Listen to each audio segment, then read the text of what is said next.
ርዕስም የባህር በርና የወደብ ጉዳይ የሚል ነው። ሰሞኑን እንደምታውቁት ላለፉት 2-3 ሳምንታት የወደብ ጉዳይ በጣም አነጋጋሪ ሆኗል። የወደብ ብቻ አይደለም የባህር በር የወደብና የባህር በር ጉዳይ ነው ያነጋገረ ያለው። ከሱ ጋር ተያይዞ 3 እንግዶቹን ጋብዣለሁ። ከፕሮፌሰር እስቄል ጀምራለሁ። ፕሮፌሰር እስቄል ጋቢሳ ከሚቺጋን ስቴት ዩኒቨርሲቲ ፒኤችዲውን በሂስትሪ የወሰደ እንዲሁም ደግሞ በርካታ መጽሐፍትና እንዲሁም ጆርናል አርቲክሎችን ያሳተመ ኤዲተር ሆኖም ያገለገለ ከሁሉም የሚታወቅበት ሊፍ ኦፍ አላህ ጫት and the transformation of agriculture in Hararge Ethiopia from 1875 to 1991 የሚል ነው። ከዛ ውጪም በዋናነትኛ የምናውቀው ፐብሊክ ኢንተሌክቹዋል ወይም የህዝብ ምሁር ያደባባይ ምሁር ብለን ነው የምናውቀው። እኔ በዛ መልኩ ነው ዛሬ የጋበዝኩት። ስለዚህ ስለ ሂስትሪ አይደለም የምናወራው ዛሬ ስለ ሌሎች ጉዳይም አይደለም፣ ግን በዚህ ጉዳይ ላይ የራሱን የፖለቲካ ምልከታ ይሰጠናል። ሁለተኛው ሚስተር ፈይሰል ሮብሌ ነው። ለሶስተኛ ጊዜ ነው በዚህ በሐሳብ ገበታ የምንገናኘው። እሱም እንዲሁ በሎስ አንጀለስ ካሊፎርኒያ የገቨርንመንት ኦፊስ ይዞ ዲዛይን ላይ ነው የሚሰራው፣ አርባን ፕላኒንግ ኤንድ ዲዛይን። ከሶማሌ ክልል ነው በዘንድሮ ቋንቋ የተገኘው። ትውልደ ኢትዮጵያዊ አሜሪካዊ ነው።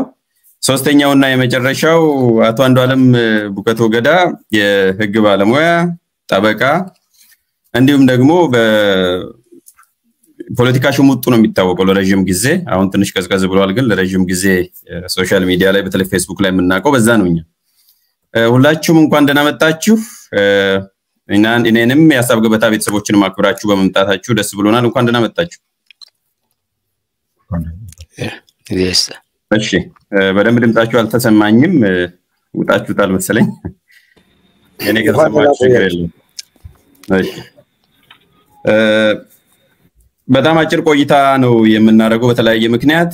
ሰዓትም እንደዚሁ ሪሸፍል እያደረግን የቆየ ነው 4 ታይም ዞን ላይ ስለሆንን ነው። እሱንም ከግንዛቤ እንድታስገቡ። ጥያቄዎቻችንን በጣም አጭር ይሆናሉ፣ ማብራሪያውም በዛው ልክ አጭር እንድታረጉ ፈልጋለሁ። እንደ መግቢያ ላሳስብ የሚችለው ነገር አንደኛ ይሄ ኢሹ ላይ ነው የምናወራው። ስለዚህ ግለሰብና ኢሹን ጭብጥና ግለሰብን እየለየን እንድናወራ እያንዳንዱ ውይይት ላይ ሪስፔክትፉል እንዲሆን ኢንተርጀክት ማድረግ ይቻላል። ሌላ ሰው ሲያወራ ግን ማስፈቀድ ወይ ምልክት መስጠት ያስፈልጋል። ይሄው ነው፣ ሌላ ህግም መዘዝም ጣጣም የለውም። በቀጥታ ወደ መጀመሪያው ጥያቄ ነው የምገባው። የመጀመሪያው ጥያቄ ኢትዮጵያና የወደብ ጉዳይ ከየት ወዴት ታሪካዊ አመጣጡ በወፍ በረር መልኩ ለማየት ነው የምንፈልገው። ምናልባት ከማን ልጀምር? በራሳችሁ ፍላጎት በእድሜና በስታተስ እንጀምር ወይስ በምን እንጀምር?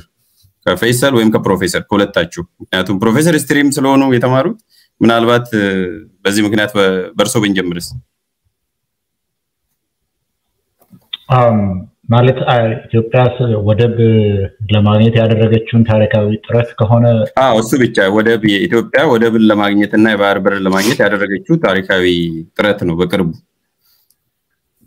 እንግዲህ ይሄ ከታሪክ አመለካከት ነው የሚነሳው። ለማንኛውም በአብዛኛው በአደባባይ የሚታወቁ የኢትዮጵያ ታሪክ ጉዳዮች አሉ።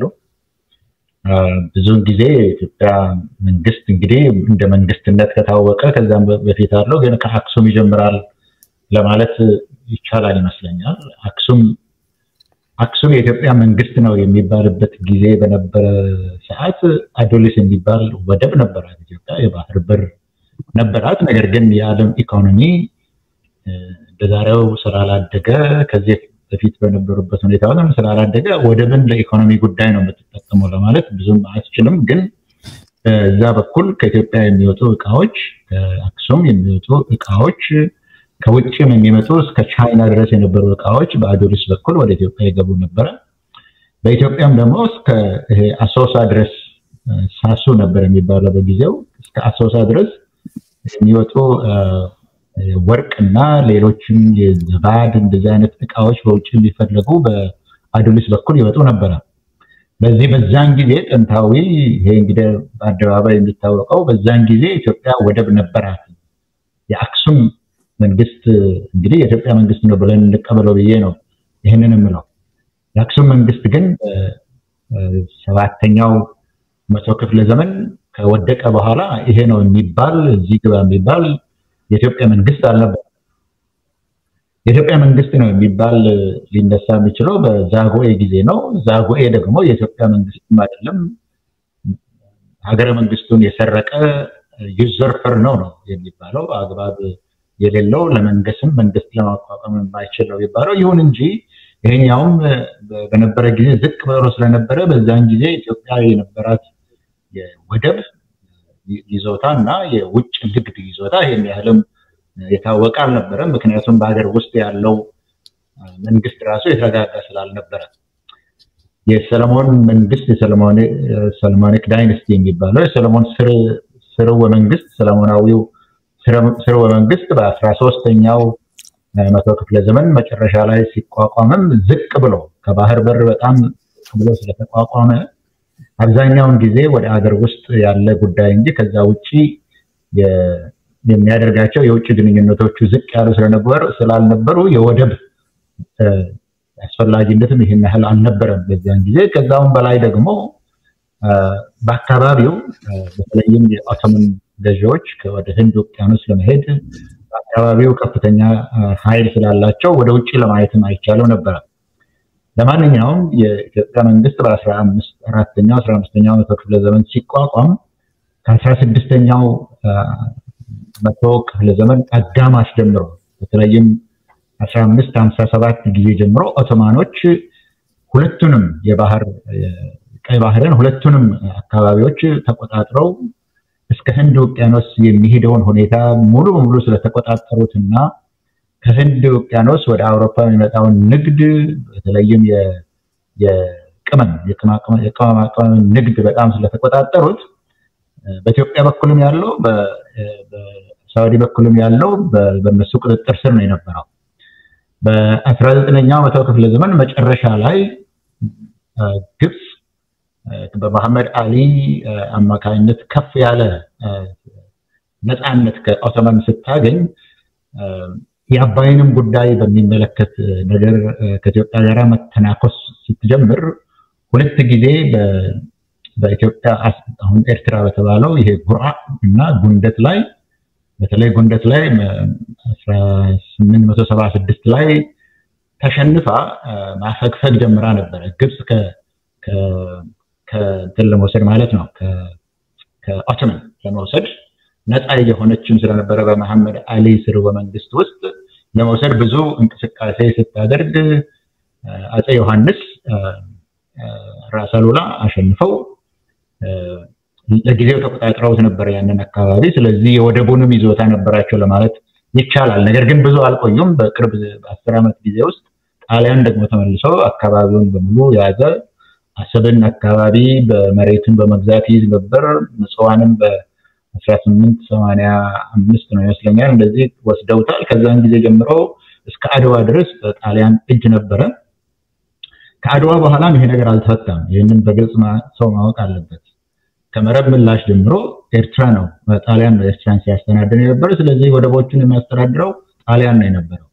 ኢትዮጵያ ወደብ የተመለሰችው ከሁለተኛው ዓለም ጦርነት በኋላ ኤርትራ በፌደሬሽን ከኢትዮጵያ ጋር ስትቀላቀል ነው ወደብን ያገኘችው። ይሄ ማለት ወደብን ለማግኘት ጥረት አልተደረገም አይደለም። ብዙ ደብዳቤዎች አሉ። የአፄ ቴዎድሮስ ደብዳቤዎች አሉ፣ የአፄ ዮሐንስ ደብዳቤዎች አሉ፣ የአፄ ምኒልክ ጥረቶች አሉ፣ የአፄ ኃይለ ሥላሴም ጥረቶች አሉ።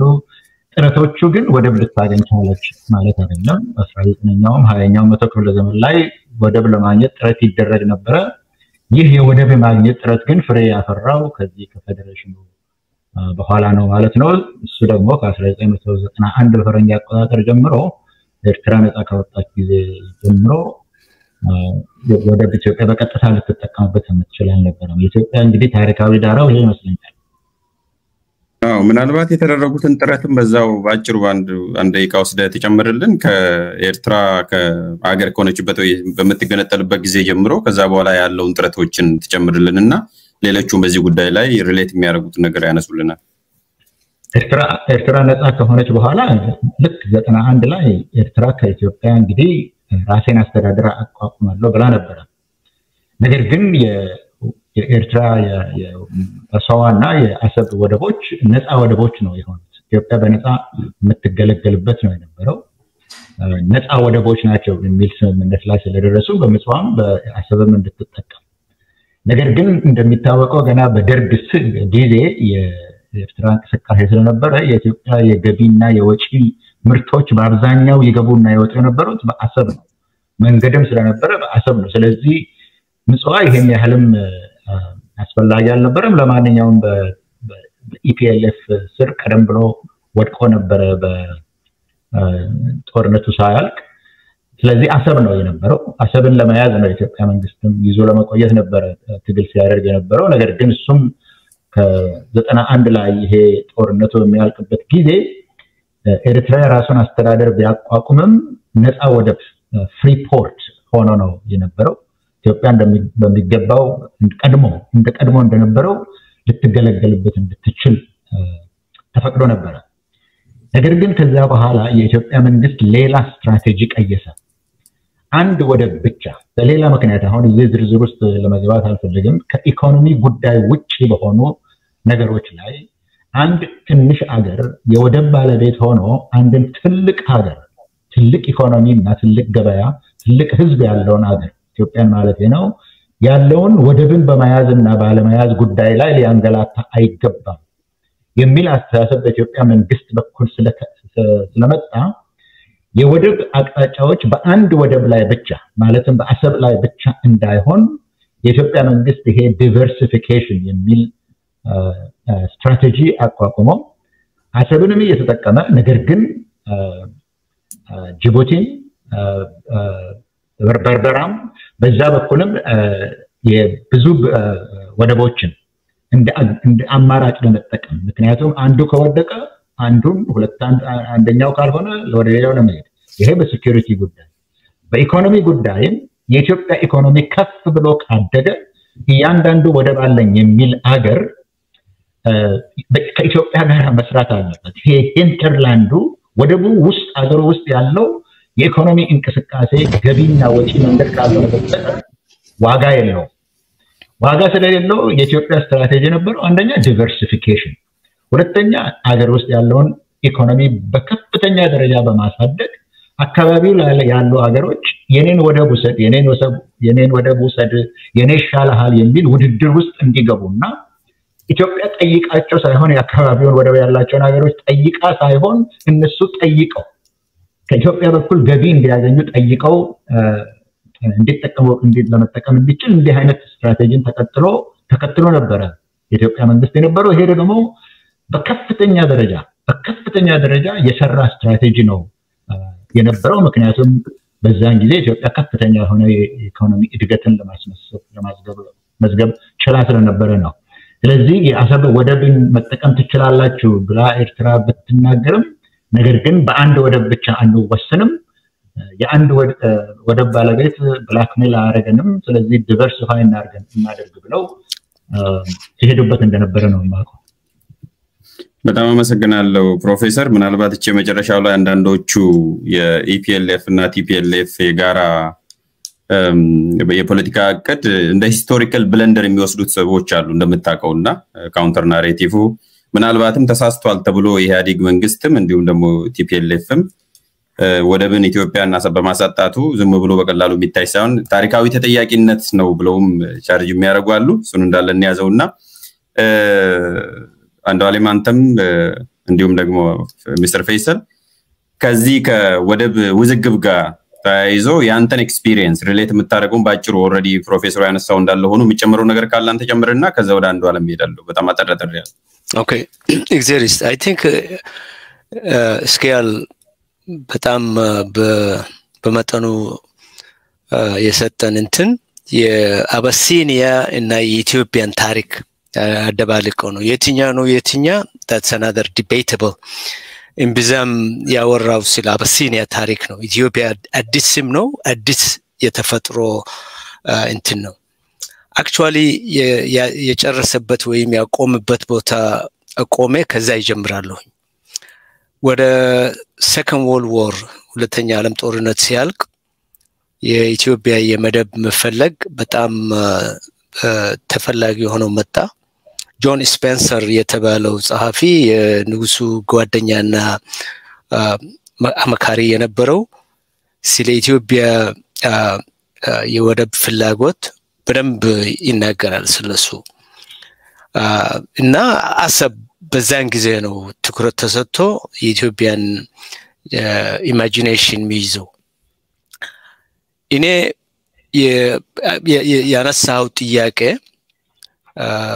የአሰብን መልቀቅ በመለስ ዜናዊና በኢፒአርዲኤፍ ተገቢ መሆን አለመሆን ያንን ክርክር እንደሚነሳ በፈረንጆች አቆጣጠር በ1993 ገና የኤርትሪያን ኤሌክሽን ወይም ነፃነት ለመምረጥ ገና ሳይዘጋጅ ስለሱ አርቲክል ጽፌ ነበር በኢትዮጵያ ሪቪው ላይ ኢትዮጵያ at bay 2 and the Afar factor. You know, Ethiopian at bay 2 ያልኩት የጆን ስፔንሰር መጽሐፍ ስለ ኢትዮጵያ ወደቦች የጻፈው ኢትዮጵያ at bay ነው ብሎ ነው እንትን የሰጠው ታይትል እና ያኔ ጆን ስፔንሰር ስለ አሰብና ስለ ዘይላ ነው የሚያወራው። እንግሊዞች በዛን ጊዜ ጃንሆይን ምርጭ ከሁለቱ አንዱን እንዲመረጥ ተጠይቆ ነበር አሰብ ወይ ዘይላ because በዛን ጊዜ ኃይለ ሥላሴ የፈረንጆች ዋና ጓደኛ ከአፍሪካ ሊባል የሚችልበት ጊዜ ነበር። በአላይድ ፎርስ ስለተሳተፈ ኮት ኤንድ ኮት የእስራኤልን መንግስት ሲመሰረት 1940s 48 ኃይለ ሥላሴም he was lobbying የዚህን የወደብ ነገር እንዲያገኝ በዛን ጊዜ ነው የተጠየቀው። ሁለቱንም ልታገኝ አትችልም ዘይላዕን ልታገኝ አትችልም because ዘይላዕ ያኔ በእንግሊዝ እጅ ስር ውስጥ ነበረች። አሰብንም ልታገኝ አትችልም እና ከሁለቱ አንዱን ምረጥ ተብሎ ለዛ ነው ምስዋ አሰብ የሚመርጠው። ግን ኃይለ ሥላሴ never forget የዘይላዕንም ነገር ረስቶ አያውቅም። ከዛ ታሪክ ስታነሳ እና በኢፒአርዲኤፍ በቲፒኤልኤፍ እና በአሊሚራ ሱልጣን አሊሚራ ጥምረት አብረው የተስማሙት ያንን ኤርትሪያን ለመልቀቅ ሲሉት እኔ ያኔ የታየኝ unfinished chapter መሆኑ የባህር ከኢትዮጵያ እጅ መውጣት whether I like it or not የኔን እንግዲህ ፍላጎትን እዚህ ላይ መቀየስ አይደለም። ግን as an outsider as an analyst በዛን ጊዜ የነበረው የፖለቲካ ናሬቲቭ በኢትዮጵያኖች መካከል በሰንተሪስትና በፐሪፌሪስት ግሩፖች ሰንተሪስት ስለ ያኔ እነ ኮዲኤፍ እነ መድህን እነ መላ አማራ ፓርቲ ፕሮፌሰር አስራትም በኑሮ ነበር ያኔን ያቀረቡት ክርክር በኤርትሪያ ነፃ መውጣት የአሰብ ጥያቄ እንዳላለቀ ታይቶኝ ነበር። ያኔ ነው የጻፍኩት ይችን አርቲክል actually history has proven right to me but በነዛ ኃይሎች ሳይሆን በነኮዲኤፍ አሁን እነዚህማ ምናምን ምንላቸው የወደብን ጥያቄ የሚያስነሱት እነሱም ባይሆኑ ግን still የኢትዮጵያ ሴንትራል ገቨርንመንት እና አሁን በ4 ኪሎ ውስጥ ያለው አገዛዝ የዛን ጥያቄ ማስነሳቱ ታሪካዊ ነው። በኔ ያንን የጻፍኩት የዛሬ 30 ዓመት actually to be very precise 30 ዓመት ነው ከዛ ጊዜ ጀምሮ እና ያሰብ ነገር አላለቀም ስለ ኤርትሪያ እንኳን ምንም ነፃ ብትወጣ በኢትዮጵያ ውስጥ እስካሁን ድረስ ያሉት ኃይሎች አሉ። እቺን ጥያቄ የሚያስነሱት ኃይሎች አሉ። ዛሬ ከነዛ ኃይሎች ዋናው የኢትዮጵያ ፕራይም ሚኒስተር ነው አብይ አህመድ። በይፋ አሰብ እንፈልጋለን እና እነ ኮዲኤፍ እነ ፕሮፌሰር አስራት እነ መድህን ጎሹ ወልደ ያኔ ያነሱን ጥያቄ ውርስ አድርጎ የያዘው ፕራይም ሚኒስተር አብይና የሱ ግብረ አባሮቹ ናቸው። is this right or wrong? እሱ ሌላ ነገር ነው። I think ከመነሻው it's wrong። ኤርትሪያ ጓደኛዬ እንዳለው ነፃ ወጣች ኢንተርናሽናል ሪኮግናይዝ ሆነች። ኢትዮጵያ ያኔ ሲስተት ሰራች አልሰራችም ሌላ ክርክር ነው እሱ ግን የአንድ አገርን መሪ ከመሬት ተነስቶ to weaponize የፖፑሌሽኑ ያለውን ጥልቀት ያለው ህዝብ ለሱ በኢንተርናሽናል we have a lawyer በኢንተርናሽናል law በማንም ህግ ዝም ብሎ ከመሬት ተነስቶ የዘውን የሌላ ሰውን ፖርትና መደብ ክሌም ሊያደርግ አይችልም now there are many things we can raise we shall come to that አሁን ለምን why now ከዛ ደግሞ credible የሆነ claim አስቀምጧል አላስቀመጠም we'll come to that so let me conclude I think from political perspective እኔ እንደምታየኝ አብይ የፈጠረው ትርክት የኢሪደንቲስት ትርክት ነው ኢሪደንቲስት ትርክት ስለ የሌላውን ሰው አገር without any reason claim ማድረግ ኢሪደንቲዝም ይባላል በፖለቲካል እንትን ደረጃ actually as we stand today አብይ ያደረገው ነገር በተግባር ካሳየ የኤዩን ህግጋትን ሊያፈርስ ነው which can even cause አፍሪካን ሀገሮች ኤዩን መቀመጫ ከአዲስ አበባ መውሰድ አለመውሰድ የሚያስነሳ ጥያቄ ነው ለምን ብትል የአንድ ሀገርን ፕራይም ሚኒስተር simultaneously ሶስት ሀገሮችን እንደ ጠላት ቢወስድ ሶማሊያ ጅቡቲ ኤርትሪያ in one scoop I think those countries have the right to ask AU to consider or reconsider አዲስ አበባ የአፍሪካን AU መቀመጫ መሆን አለመሆን ካሁን በፊትም ተነስቶ ነበር ያኔ maybe እነመለስ ያንን ነገር በደንብ shut down አደረጉ I think ያሁኑ ክርክር እነዛ ሶስቱ አገሮች በጥምርም በሆን በግልም they have a point to really question ያንድን አገር ፕራይም ሚኒስተር የአፍሪካን መነሾ የሆነው ከተማ በweaponizing population የህዝብ ብዛት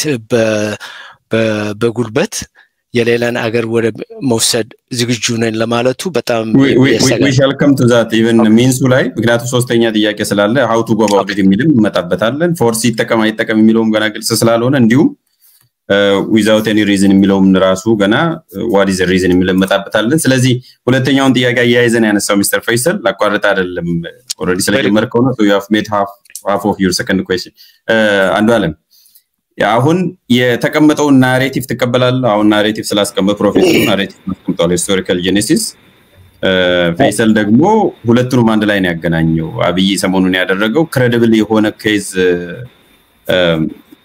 አስምንተና አድርጓ ክሌም ነበረው ወይስ የለውም ባለፈው ባደረገው ንግግር የሚለውን አንድ ላይ ስላደረገ አንተ እንዴት ተወስደዋለህ ቅድምም ያነሳውታል ሂስቶሪካል ብለንደር ነው ብለው ነው ሰዎች የሚያስቀምጡት ስተት ነው እንዳውም TPLF እና IPLF ቢወቀሱ በታሪክ ይቅር የማይባልላቸው ልክ እንደ መንፈስ ቅዱስ መሳደብ የሚታየው ይሄ ይቅርታ የሌለው ጥፋታቸው ስላሰብ አይደለም ጀነራሊ ያለ ወደብ እና ባህር በር ማስቀረታቸው ኢትዮጵያን የሚልነውና እሱ ላይ አንተ ቴክ ምንድነው ብሪፍሊ እሺ አመሰግናለሁ እንግዲህ ቀደም ፕሮፌሰር እስቄል ያነሱት ሐሳብ እኔ አክሴፕት ማድረገው ነው እንደውም ኋላ ላይ ለማነሳው አርጊመንትም ቤዝ ማድረገው የፕሮፌሰርን ሐሳብ ነው ምክንያቱም የኢትዮጵያ የህጋዊ መብት ራሱ የሚመነጨው አንደኛ ኦሪጂናሊ የአንዳንድ አሁን ክሌም ያደረገቻቸው ቦታዎች ኦነር ከመሆናም ጭምር ነው የኢትዮጵያ ስንል እንግዲህ ቀደም ሚስተር ፈይሰል የሚያነሱት ሐሳብ አለ አወዛጋቢነቱ ከዚህ ነው የሚጀምረው ከዛ ነው የሚጀምረው የሚለው እንዳለ ሆኖ አትሊስት ሞደርን ዴ ኢትዮጵያ የምትጀምርበት አለ ኮንሰንሰስ ያለን አለ ዞሮ ከዛም እንኳን ብንጀምር አንደኛው ቤዟ ኢትዮጵያ በተለያየ ጊዜ ስቴቱ ሽሪንክ ያደርግ ነበር ኤክስፓንድ የሚያደርግ ነበር በተለያየ ጊዜ ግን ባንድም ሆነ በሌላ መንገድ የነኛ ወደቦች ባለቤት ሆና ታውቃለች የሚለው ነው መነሻ ነው ምክንያቱም once you are an owner ownership የተወሰደበት ምክንያት አሳማኝና ተገቢ ካልሆነ still you can claim that በህግ ቢሆን ማለት ነው አሁን ቀደም የተባለው ወደ ሪደንቲዝም ይሄዳል ብዬ ማላስብ ወደሱ በኋላ እንመጣበታለን ግን የራስህን ንብረት መጠየቅ በዚህ ጉዳይ ውስጥ ሊያስፈርጅ አይችልም በኢንተርናሽናል ሎም በሙኒሲፓል ሎም በመታቀው የራስን ንብረት መልሶ መጠየቅ ወይ ደግሞ የተወሰደበትን አግባብ አንጀስትነት በማሳየት መጠየቅ የማንም ራይት ነው የሳብጀክትስ ኦፍ ኢንተርናሽናል ሎ ምንላቸው ስቴትን ጨምሮ ማለት ነውና አንደኛው ይሄ ቅድም ከተነሳው አጠቃላይ ታሪክን ከማስቀመጥ አንፃር ሙሉ ፕሮፌሰር ስኬል እንዳሉት በተለያየ ጊዜ ኦነር ከመሆናችን የሚመነጭ ነው የዚህ ጉዳይ አሁንም ክሌም ለማድረግ ኦነር ከመሆናችን የሚመነጭ ነው ሁለተኛው ቅድም እንዳሉት እሳቸውም ተቋርጦ ነበር ኦነርሺፑ ተመልሶ እንደገና የመጣው 1947 በኋላ አፍተር ሰከንድ ወርልድ ዋር ነው እሱም በኋላም ለምናነሳው ክርክር ቤዝ ይሆናል ነገር ግን ትንሽ እዚህ ጋር ኦነርሺፕ እንደ ሎየር ማለት ነው እንደ ሎየር ቅድም ፕሮፌሰር ካሉ ትንሽ መጨመር አለበት ብዬ የማስበው 1952 ላይ ፌዴሬሽን ሲወሰን አይደለም ኦነር የሆኑት ብዬ ማስበው ነው እና ሌሎችም ሌጋል ስኮላርስ የሚያስቡት 1947 ላይ የሰከንድ ወርልድ ዋር ሉዘር የሆኑት አገሮች የዋሩ ማለት ነው ዛት ኢንክሉድድ ኢታሊ በዛ ታይም የኢታሊ ቀኝ ግዛት የነበሩ ግዛቶች ምን ይሁኑ በሚለው የነሱ ጣፋንታ ምን ይሁን በሚለው ጉዳይ ላይ ዩናይትድ ኔሽንስ አራት ሀገራትን ወክሎ ነበር ዩኤስኤ ዩኤስኤስአር ፍራንስ ኢንግላንድ ማለት ነው እነኚህ ሀገራት የኢትዮጵያ የባህር በር ራይት መጀመሪያ መወሰኑ ነው የተነሱት እንደገና ደግሞ በኋላም አሳይመንቱም ሲሰጣቸው የኤርትሪያን እጣፋንታ እንዲወስኑ ነገር ግን የኢትዮጵያን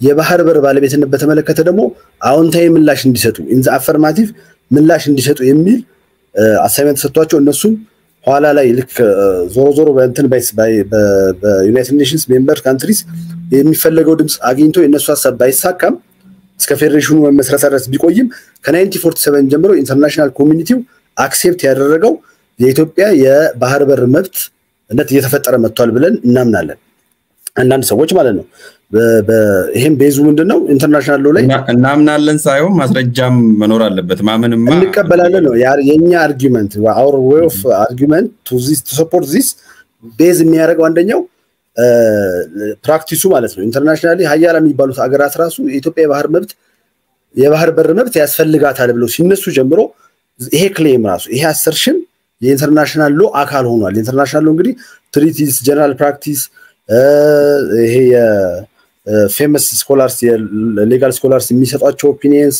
ጽሁፎች የአይሲጄ ዲሲዥኖች እነኚህ በሙሉ ተጠራቅሞ ነው እንደገና ከስተሙን ጭምር ማለት ነው ተጠራቅሞ ነው ኢንተርናሽናል ሎ ምንለውና ይሄ ራሱ የአራቱ ሀያላን ሀገራት አክሴፕታንስ የኢትዮጵያ የባህር በር ያስፈልጋታል የሚለውና ዩናይትድ ኔሽንስ መጀመሪያም ትእዛዙን ሲሰጥ ለእነኛ ሀገራት የኢትዮጵያ የባህር በር መብት ግን እንደተጠበቀው ሆኖ በሚል ማስቀመጡ ባይሰልፍ ኢትዮጵያን እንደገና ሪክሌም እንድታረግ እንደገና የወደብና የባህር በር መብቷን እንደገና እንድታገኝ መነሻው ሆነ ብለን እናስባለን እኔ አስባለሁ ለምሳሌ ሌተር ኦን ፌዴሬሽኑ ሲመሰረትም ቅድም ፕሮፌሰር እንዳለው 1952 ላይ ፌዴሬሽን ተመስርቷል ፌዴሬሽኑ ደግሞ ያንን የሚያጠናክር የኢትዮጵያ መብት የሚያጠናክር ነው because in the federation ኤርትራ ሁለት ወደብ እና ኮስት ላይን ይዛ ነው የምመጣው ስለዚህ ፌዴሬሽኑም ስቲል ኢትዮጵያን የባህር በር ባለቤትነት ያጠናከረ ነው 1962 ላይ ደግሞ የኤርትሪያን ፓርላሜንት ፌዴሬሽኑን አፈረሰና ውህደት አወጀ ይሄን for a stronger reason የኢትዮጵያን የባህር በር ባለቤትነት የሚያጠናክር ነው ምክንያቱም እንደ አንድ ክፍለ ሀገር ነው የመችው ኤርትራ ማለት ነው ጃንሆይ አፈረሰው እንዲፈርስም ስለፈለጉ ስለነበረ አንድ ሀገር ሲሆኑ ማለት ነው ሶ ይሄ ጉዳይ the last time interrupt ሆነ ምንድነው ለዛም ክርክር አለው 1983 ላይ ሻቢያ ኤርትራን ሲገነጥል ነው ኢቭን በዛ ፕሮሰስም ቢሆን የሻቢያ ትግል በኋላ እና ፕሮፌሰር አስተያየት ሊሰጡበት ይችላሉ የሻቢያ ትግል ከቀኝ ግዛት የመውጣት ትግል ስላልነበረ ነው እኛ እንግዲህ ብዙ ሰው የሚያምነው እንደዛ ነው ኤርትራና ኢትዮጵያ ጉዳያቸው የቀኝ ገዥና የቀኝ ተገዥ አይደለም ብለን ብንወስደው ስለዚህ ዛት ሜድ ኢት ኢሌጋል ማለት ነው እንቅስቃሴው 1983 የመገንጠሉ ዝም ብሎ ክፍለ ሀገር ዝም ብሎ ከዩኒቨርሲቲ ስቴት ላይ እንዲገነጠል የሚደግፍ የኤዩም የዓለም አቀፍም ህግ ስለሌለ ይሄ ቴሪቶሪያል ኢንቴግሪቲ ኔሽንስን ሚነካ ስለሆነ ኢሌጋል ያደርጋል አይደለም የኤርትራና የኢትዮጵያ ግንኙነት የቀኝ ግዛት ነው እንኳን ቢባል 1983 ላይ ሻቢያ ኤርትራን ይዞ ሲገነጠል መሄድ የሚችል የነበረው በዛ ጊዜ የነበረውን ባውንደሪ ይዞታ ይዞ ነው መሄድ የሚችለው 19 ሁላችንም እንደምናውቀው የኤርትራ ራስ ገዝ አስተዳደር አለ የነውጋዲን አለ የአሰብ ራስ ገዝ አስተዳደር አለ አሰብ ራሱን የቻለ ራስ ገዝ አስተዳደር ስለነበረ ኤርትራ ስትገነጠል እንኳን 83 ላይ አሰብንም ይዛ መሄድ የምትችልበት አግባብ አልነበረም። ይሄ ምን ሰፖርት ያደርጋል? ሌጋሊ 1964 ላይ ካይሮ አግሪመንት የሚባል አለ። የካይሮ ስምምነት የሚፈቅደው በቅኝ ግዛት ስር የነበሩ አገራት ከቅኝ ግዛቱ ነፃ ሲወጡ እንኳን ይዘው መሄድ የሚችሉት ዊዝን ቅኝ ግዛት በነበረ ጊዜ የነበራቸውን ይዞታ ብቻ ነው ይዘው የሚሄዱት። ግን an exception to this የሻቢያ ፕራክቲስ ያደረገው ምንድነው? የሌለውንም ጨምሮ አሰብ ራስ ገዝንም ጨምሮ ከሌላ ራስ ገዝ ጋር አብሮ መሄዱ ራሱ ያንን የ1983 ራሱ የኢትዮጵያን የባህር በር ባለቤትነት ያዳፈነበት መንገድም ኢሌጋል ያደርገዋል ማለት ነው። አጠቃላይ በታሪካዊ ከዛ በኋላ አንዱ ከዛ በኋላም እኮ ተስማምቷል አይደል? 83 በኢትዮጵያ 91 ላይ እኮ መለስና ጉባኤው ላይ መለስና ኢሳያስ ፕሬዝዳንት ኢሳያስ የአሰብ ወደብ ለኢትዮጵያ ኢኮኖሚና ሰላምና ደህንነት እንዲሁም እድገት ወሳኝ መሆኑን ተገንዝበን በነፃ የመጠቀም መብቷን እናስጠብቃለን ብለውም እኮ ዲክሌር አድርገዋል። እሱም ስምምነት አይደል? ፕራክቲስ አይደል? ከዛ በኋላ 1999 ዓመተ ምህረት ጊዜያችሁን ላለመውሰድ ነው ብሪፍ ማድረገው 99 ዓመተ ምህረት ላይ ኢንተርቪው ባደረገበት ጊዜ ኢሳያስ አፈወርቂ አለኝ ቪዲዮ ኔጋ ከፈለጋችሁ ሼር አደርጋለሁ። የአሰብ ጉዳይ ኢሹ ሆኖ ማያቅም ችግርም ፈጥሮ አያቅም። በነፃ ኢትዮጵያ እንደምትጠቀም ተስማምተናል ከዛሬ 8 ዓመት በፊት። አሁንም አቋማችን ያው ነው፣ ወደፊት የማይቀየርም የሚል ንግግር አድርጓል። ሶ ከዛ በኋላ ሊሆን የሚችለው አልጀርስ ነው። እሷን ብቻ ፑሽ ላድርግና እሷ ላይ አንድ ነገር አድርገ ወደሚቀጥለው ስለምንሄድ ምክንያቱም እንትኑን ቀይረናል ፎርማቱን አጭር ስላደረግ ወደ አንድ ሰዓት እሷ ላይ ተናገረ ወደሚቀጥለው ጥያቄ ነው። እንግዲህ በእኔ አንደርስታንዲንግ እና ሌሎችም ሰፖርት የሚያደርጉኝ ይመስለኛል ሌሎች ሌጋል ስኮላርስ ይሄ በዚህ ጉዳይ ላይ ስለጻፉ ማለት ነው።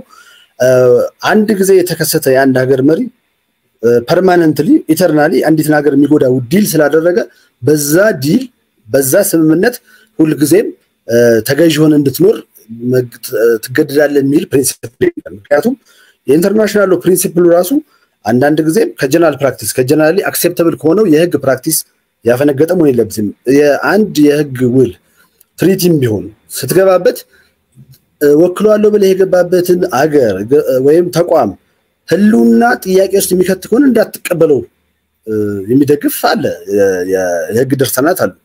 ስለዚህ ለምሳሌ ኢስ ኦንሊ መለስ ነገ ፕራይም ሚኒስተር አብይ አህመድ ፐርማነንትሊ ኢትዮጵያን ጥቅም የሚጎዳ ነገር ስለፈረመ ብቻ the next generation the next government responsible ሲመጣ አይ ይሄን ደግሞ ትሪቲ እንደገና ይታይልኝ እንደገና አልቀበለውም ቢል የሚከለክል ነገር አይደለም። ይሄ ከምንድነው የምንነሳው? እንግዲህ አገር ኮንቲኒቲ ያለው ነገር ነው፣ ለረጅም ጊዜ የሚቆይ ነገር ነው። እነኚህ ደግሞ ገቨርንመንት ወይም ደግሞ ተወካዮቹ የሆነ ጊዜ ላይ መተው የሚመለሱ ናቸው። ፐርማነንትሊ ጉዳት የሚያመጣ ነገር እስከሆነ ድረስ እንደማይቀበሉት ኢንክሉዲንግ ዘ አልጀርስ ትሪቲም አለመቀበል እንደሚቻል ኢንተርናሽናል ፕራክቲስ አለ። ለምሳሌ አይደለም አሁን የአልጀርስ ስምምነትን ተከትሎ የሰጠው ስምምነት በአድሚኒስትሬሽን ቻናል የተሰጠ ነው፣ በግልግል ዳኞች የተሰጠ ነው።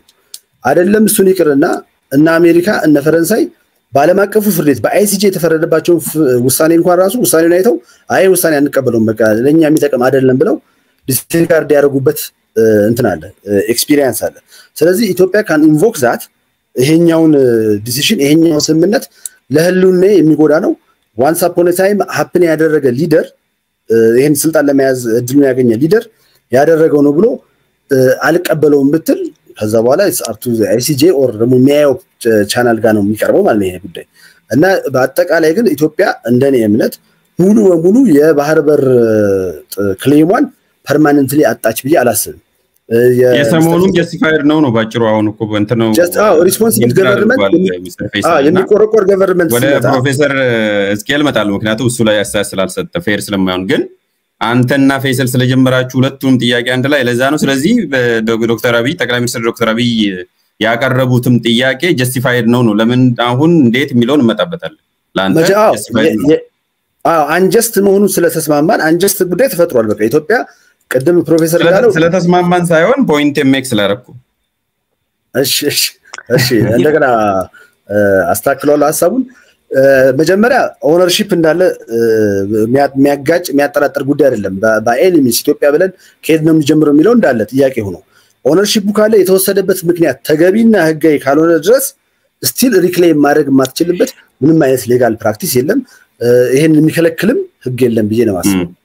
ጥሩ እነሱ የግብ ባለሙያ ስላልሆኑ አንዱ ለነገር ላይ ኢንተርቪው ያደርጋሉ ፌር ስለማለት ኢንተርጀክት ማድረግ ከፈለክ ሚስተር ፌሰል ይገባል 20 seconds 30 seconds አንደኛ I think treaty ga binhead maybe the whole Ethiopian state would be null and void ለምሳሌ ኦጋዴንን ስታነሳ as late as 1954 annexation ተደርጓል የሶማሌ agar ወደ ኢትዮጵያ so the whole treaty man kamaga negotiate ተደረገ man kamaga agree ያደረገ እሱ ሌላ that's whole another different field maybe ሌላ ቀን ሊያስፈልገን ይችላል እሱ ላይ መነጋገር I think the concept is እናንተ ያቀረባችሁት አሁን ክርክር internationally lawyer there is no single international law that supports Ethiopian ባህር አሁን በሚተሄደው አኳን የሚያስገኛት there is nothing from Versailles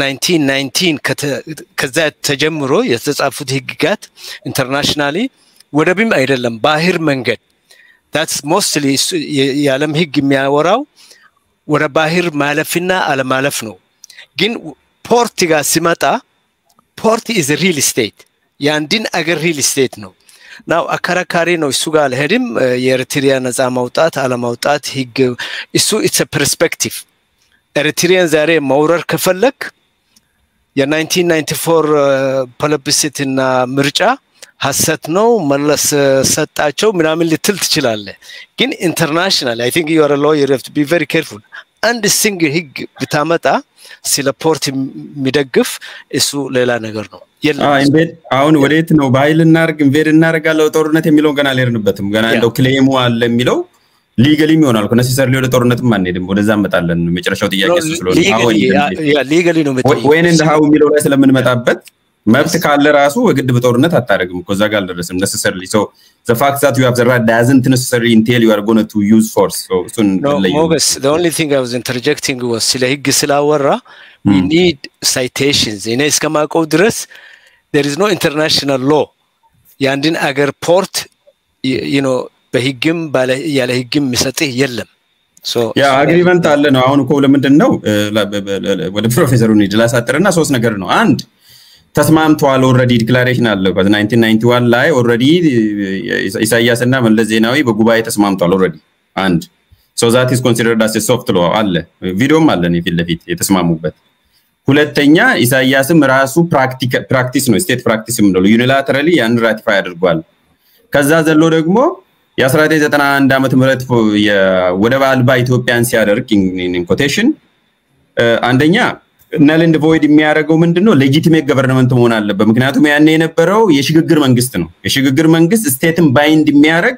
ውሳኔ በኢንተርናሽናል ሎው ማድረግ አይችልም article 97 article 1 of the Vienna convention እኔ ልጀምርላችሁ ሁለተኛው ደግሞ እንደዛም ቢሆን ሚስተር ፌሰል ራስ ያመጣው when there is a fundamental change of circumstance በዛ እንገዛም ማለት ትችላለን ነው this international law so I'm not helping him ግን ሰምራይዝ ላድርግ ለሁላችሁም ብዬ ነው ወደ ፕሮፌሰሩ እንሄዳለን ፕሮፌሰር do you think that the Mr. Abiy has made a credible claim ሁለተኛው አስፔክት well የመጀመሪያው ላይ ችግር አለ በተናገርነው ሴግመንት ላይ አሁን እኔ ስትጠይቀኝ አመጣጡ ታሪኩ እንዴት ነው አልከኝ እንጂ ታሪኩን ስናገር ኢትዮጵያ ታሪካዊ የሆነ የወደብ የማግኘት መብት አላት የሚል ቃል አልተናገርኩም ታሪኩን እንዲነበረ ብቻ ነው የተናገርኩት እሱን ግን እንደም ወስደው ልክ ስኬል እንዳለው መብት አላት አልወጣኝም ያልተናገርኩት ነገር ነው ኢትዮጵያ ውስጥ ባለፉት ልተው ያክሱሙን የምኑን ተው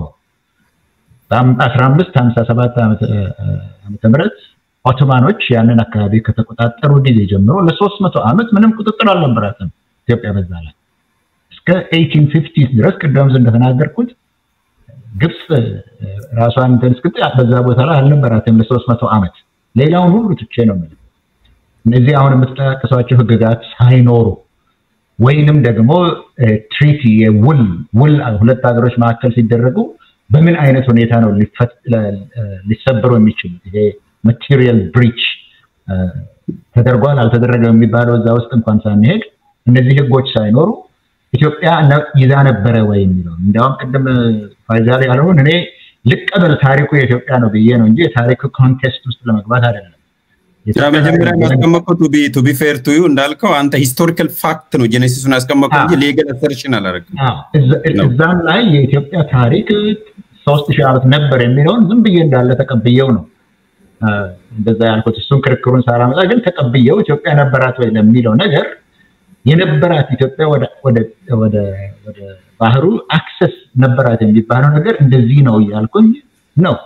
ስለዚህ በጠቅላላው ለ500 ለ700 ዓመታት ኢትዮጵያ የባህር በር ነበራት ወይ ለሚለው ጥያቄ ዝም ብሎ የታሪካዊ ዳራውን ለማስቀመጥ ከፈለክ የአፄ ዮሐንስ ጀነራል ከ1876 ጀምሮ እስከ 1885 ነው 87 ድረስ ለ10 ወይም ለ11 ዓመት በጊዜያዊነት ያገለገሉበት ጊዜ ነበራት ኢትዮጵያ አክሰስ ለማለት ይችላል። አንድ እሱ። ሁለተኛ ከኤርትራ በፌዴሬሽን ከኢትዮጵያ ጋር ስትዋሃድ ጀምሮ ብቻ ነው ኢትዮጵያ የነበራት። ስለዚህ ከ500 ከ600 ከ700 ዓመት ውስጥ አንድ ጊዜ 10 ዓመት አንድ ጊዜ ደግሞ 40 ዓመት ነበራት። ይሄ ነው ኢትዮጵያ የነበራት። እሱ ነው ወይ ታሪካዊ መሰረቱን የሚሰጠው ወደሚለው እንሂድ። እንግዲህ አሁን የጠየቀው አንድ ዶክተር አብይ ተናገረ ተብሎ ሲሄድ የነበረው አንዱ ኢትዮጵያ መብት አላት መብት አላት ነው። አሁን ሌላ ነገር ደግሞ አለ እዛ ጉዳይ ላይ። መብቱስ ምንድነው? የባለቤትነት ነው? የተጠቃሚነት ነው? የምን መብት ነው ኢትዮጵያ የምትጠይቀው የሚልም ጥያቄ አለ። እሱንም ወደ ጎን ልተው። ለማንኛውም ግን መሰረቱን ጥሏል ወይ ለሚባለው አንደኛው ታሪካዊ መሰረት አለው። የኢትዮጵያ ጥያቄ ታሪካዊ መሰረት አለው የሚለው ነው። እሱን ለይተን ልንገመገመው እንችላለን። ሁለተኛው የኢትዮጵያ የህዝብ ብዛት ከፍተኛ ስለሆነ ዴሞግራፊክ ነው ያስቀመጡት ጠቅላይ ሚኒስትሩ። ሶስተኛ ኢኮኖሚያዊ ነው። ኢኮኖሚያችን ማደግ አለበት። ለዚህ ህዝብ የሚበቃ ኢኮኖሚ ማደግ አለበት። ግን ወደብ ከሌለን የኢኮኖሚ እድገታችን ዝቅ ሲል የአካባቢውንም ደህንነት ሊጎዳ ይችላል ነው ያሉት። ለምን ኢኮኖሚውና የህዝቡ እድገት ካልተጣጣመ በስተቀር በአገር ውስጥ አለመረጋጋትን ፈጥሮ የአካባቢውንም ደህንነት ሊያሰጋ ስለሚችል ለኢትዮጵያ ወደብ ይገባታል ነው። ህጋዊ ነገርን አልጠየቁም። በዛ ውስጥ ህጋዊ መሰረት የሚል ጥያቄ በዛ ቀን አላቀረቡም። ሌላ ያቀረቡት እዛ ላይ ያቀረቡት ጠቅላይ ሚኒስትሩን ነው የማወራው። ህጋዊ ነገር አይነሳም ማለት አይደለም። በዛን ቀን በተነጋገሩበት ጊዜ ግን ሌላ ያቀረቡት ነገር የዓለም ህዝብ የውሃ ጥቅም አይገባውም፣ የኢትዮጵያ ፓርላማም የውሃ ጥቅም አይገባውም፣ ዓለም ሁሉ ስለ ውሃ አይገባውም ብለው ውሃ ምን እንደሚጠቅም ተናግረው ከዛ ጥቅም አንፃር ውሃ ያስፈልገናል ነው ያሉት። አንዳንዶቹ 1 ሊትር እንኳን ስለማይሰጡን ውሃ ያስፈልገናል፣ ምክንያቱም ውሃ ማለት እኛ ማለት ነው። ውሃ ማለት እንግዲህ እንደዚህ ናቸው ካቴጎሪዎቹ። ይገባኛል ለሚለው የትኛው ይገባኛል ቀስ ብለን ልንናገርበት ይቻላል። ነገር ግን ኢትዮጵያ የአውትሌት ያስፈልጋታል ለሚለው ያስቀለሙት ታሪካዊ የሆነ ነው መሰረቱ። ታሪካዊ ከሆነው ያሉላ አባ ነጋን ነው የተናገሩት እሳቸው። ያሉላ አባ ነጋ እስከ ተፈጥሮአዊ ዳርቻ አለን ብለዋልና የኢትዮጵያ የተፈጥሮ ዳር ቀይ ባህር ነው ብለዋልና ይገባኛል የሚል ነው የጠቀሱት። ታሪካዊ የሆነ መሰረት ይቀመጥ ከተባለ ሁለተኛ የአፄ ኃይለ ሥላሴ በቀይ ባህር አካባቢ ባህር ኃይል ነበራቸው። በአፄ ኃይለ ሥላሴ ጊዜ ነበርን ነው። ሌላ ታሪካዊ ዳራ ብለው እሳቸው ያስቀመጡት አክሱም ነው። እሱ ጥንታዊ ነው። እነዚህ ናቸው እንግዲህ ታሪካዎች። እዛ ውስጥ ግን በዛ ላይ የተመሰረተ ታሪክ ላይ የተመሰረተ ክሌም ለሚባለው በቂ ማስረጃ አጥጋቢ የሆነ ማስረጃ አላቀረቡም። በኔ አስተያየት በቅርቡ ታሪክ እንኳን የአክሱምን ተውና በቅርቡ ታሪክ እንኳን በቂ አይደለም። አሁን ቅድም የተናገርኩት ነገር አለ 10 እና 40 50 ዓመት ነው። ከ700 ዓመት ውስጥ 50 ዓመት ተቆጣጥረናልና እኛንን የሚገባን ብሎ ለማቅረብ የሚቻልበት እኔ አሳማኝ አልነበረም ነው ብለው። ለማንኛውም ግን ታሪካዊ ክሌም አለኝና ይሰጠኝ ብሎ የሚጠይቅ ሀገር ያለ አይመስለኝም። ስለዚህ በዛ ጉዳይ ላይ ያቀረቡት አይቻልም፣ በቂ አይደለም። ገና ማቅረብ ካለባቸው ያቀርቡት። ይቻል ከሆነም አላቀም ታሪካዊ መሰረት አለው በማለት ምክንያቱም አንድ ሀገር በአንድ ታሪክ ውስጥ ሰፊ ግዛት ይኖረዋል። ከዛ ግን ሽሪንክ አድርገው ሌላ ሊሆን ይችላል። ያኔ የነበረን ግን አሁን ይገባኛል ብሎ መጠየቅ ይቻል እንደሆነ እርግጠኛ አይደለሁም። ሁለተኛው ዲሞግራፊ ነው አይደለም ያጠየቁት። እኛ 120 ነን፣ አሁን ጥቂት ጊዜ 150 እንሆናለን። 150 ሆነን እዚህ ውስጥ መታፈን አንችልም መተናፈሻ ያስፈልገናል ነው ያሉት ብዙ ህዝብ ስለሆነ ኦኬ ብዙ ህዝብ ያላቸው አገሮች በሙሉ ወደብ ማግኘት ይችላሉ ወይ ለሚለው ጥያቄ ማለት ምን አይነት ወደብ ነው እሳቸው የሚፈልጉት ተጠቃሚነት ከሆነ ኢትዮጵያ አሰብን ጅቡቲም በርበራም ዘይላም ናሙም መጠቀም ትችላለች ለዛ ለመጠቀም ህጋዊ መብት አለ ይሄ የራሱን ህግ አለው እናንተ ከኔ የበለጠ ታውቃላችሁ ምናልባት አንድ ልጨምርልህ ስለጠይቅ the only thing ምንድነው አሁን ኤርትራ ያሰብ ምንለው ነገር እንኳን ብንተው ሙሉ በሙሉ ሄደ እንኳን ብንል የዩናይትድ ኔሽን ኮንቬንሽን አንክሎስ አንቀጽ 124 ላይ the right of landlocked countries to have access to sea and transit ይላል free access so without any payment law of sea አንደኛ አሁን ያልከው የትራንዚት access to sea and transit ሁለቱም ነው ወይ access ታገኛለህ በቀጥታ ካልተቻለ ግን በትራንዚት በኩል ታገኛለህ ወደቡ ላንድ ሎክድ አለ ኮስታል ሀገሮች ደግሞ አሉ ኮስታል ሀገሮችና ላንድ ሎክድ ሀገሮች አሉ ላንድ ሎክድ የሆነው ወደቡ ብቻ አይደለም መፍትሄ ያለው እስከ ወደቡ ድረስ የሚሄዱትን እነዚህ ትራንዚት መንገዶችን ሬልዌዎችን እዛም ላይ መፍትሄ ያለው ይሄ ትራንዚት የሚባለው ከላንድ ሎክድ ሀገር እስከ ባለ ወደቡ ሀገር ያለው ላይ መፍትሄ ያለው even living resources ላይ participate ማድረግ ይችላል ይላል አሁን አንተ ተጠቀስከው ጥያቄ ስለዚህ መፍትሄ አለው እሱ መብት የተወሰነ መብት አለው ግን እነሱም በአግሪመንት ነው በሁለቱ ሀገሮች በኮስታልና በላንድ ሎክድ በሆኑ ሀገሮች ነው አሁን አንተ የተናገርከው ጠቅላላው መብት ነው ነገር ግን ስራ ላይ የሚለው መብት በህግ የሚጠቀሰው መብት እንደዚህ ናቸው ግን እሱን አይደለም የህግ ጉዳይ አልተነሳም እዚህ ላይ ይህ ዴሞግራፊ ጉዳይ ያው የህግ እንኳን ቢያነሱ ብለህ ስለጠየቅ ነው በካነሱ ግን አላነሱም እሳቸው እናንተን እንጂ የምናገረው የእሳቸው ያቀረቡት በቂ ነው ለሚለው እኔ ያልኩት ምንድነው ሌሎችም አማራጮች አሉ አንድ ወደብ ብቻ አይደለም በማለት ነው የኢኮኖሚ ጉዳይ ነው የኢኮኖሚ ጉዳይ እርግጥ ነው ያነሱት ለአካባቢ ሰላም ሲባል ወደብ መጠቀም መብት ነው ዓለም አቀፍ መብት ነው ለአካባቢ ሰላም ሲባል ከዛ ጋር ተያይዞ መሆን አለበት ነገር ግን ኢትዮጵያ ባለፉት 30 አመት ከኢትዮጵያ ታሪክ ውስጥ ከፍተኛ የሆነ የኢኮኖሚ እድገት ያስመዘገበችው ነው ወደብ ራሷን በተቆጣጠረው ወደብ ሳይኖራት ነው ስለዚህ ኢኮኖሚ ይወድቃል በሚፈልገው መጠን አያድግም ማለት ይቻላል ነገር ግን በዚህ ምክንያት ግን ኢኮኖሚ አድቆ አገር ሁሉ ይወድቃል የሚለው በቂ አይደለም ሌላው የዘር ነው ያነሱት ዘር ብለዋል ግን አሁን ላይ ጊዜ በሙሉ አልወስድም ዘር አንድ ነውና ማለትም አፋር በዚህም በዛም አለና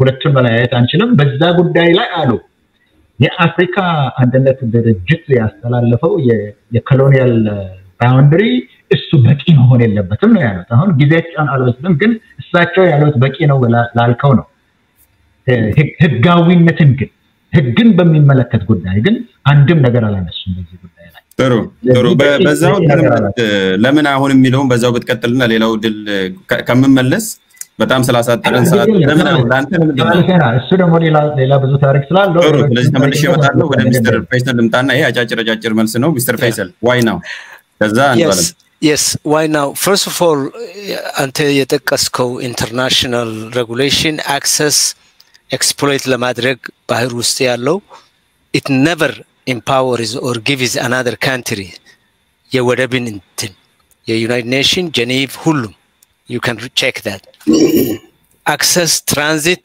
በሰፊው በሰላም እንዲያልፉ ይላል then የሰንደቅ ዓላማን ማስቀል የራሴን መርከቦች ሌላ የሰንደቅ ዓላማ ይዞ ፓሴጅ ሊያገኙ ይችላሉ ግን ፕራይም ሚኒስተር አብይ ያነሳው የአንድን ወደብ ወደ ኢትዮጵያ እጅ መግባት እሱ ነው አከራካሪው እሱ ላይ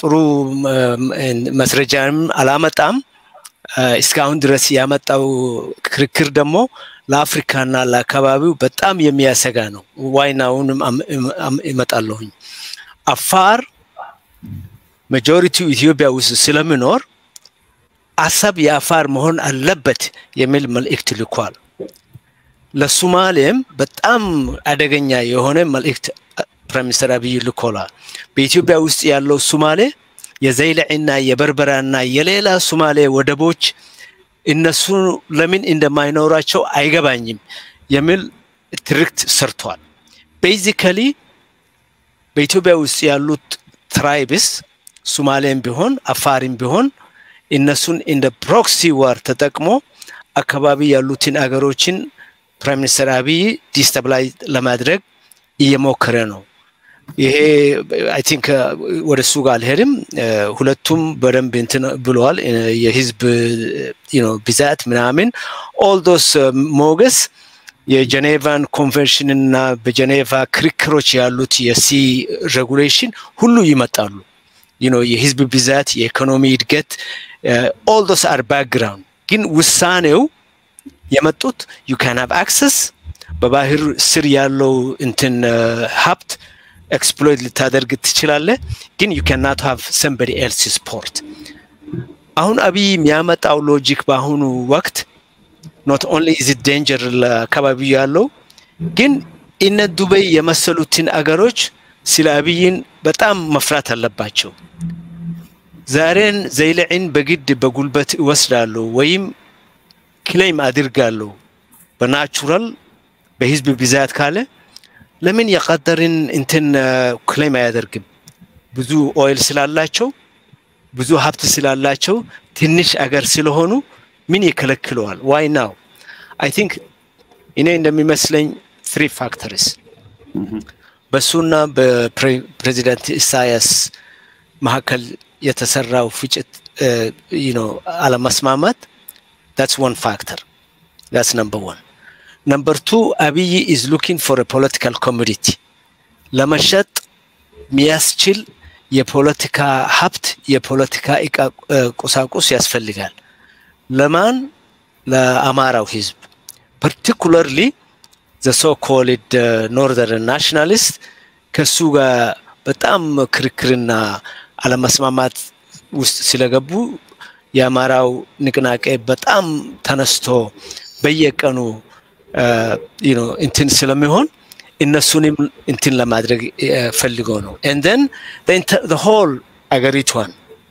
ትርምስ ውስጥ ስለገባች አቴንሽናቸውን ወደ ሌላ ማዛወር ፈልገው ነው just ዛሬ ጧት ካንተ ጋር ወደ እናንተ ጋር ከመምጣቴ በፊት በፕራይም ሚኒስተር አብይና በመሐመድ አብዱላሂ ፈርማቾ መሐከል የተፈራረመው ስምምነት ጁን 18 2018 ወደ 10 አንቀጽ የሚሆን አራተኛው አንቀጽ በይፋ የሶማሌ መንግስትና የኢትዮጵያ መንግስት በጋራ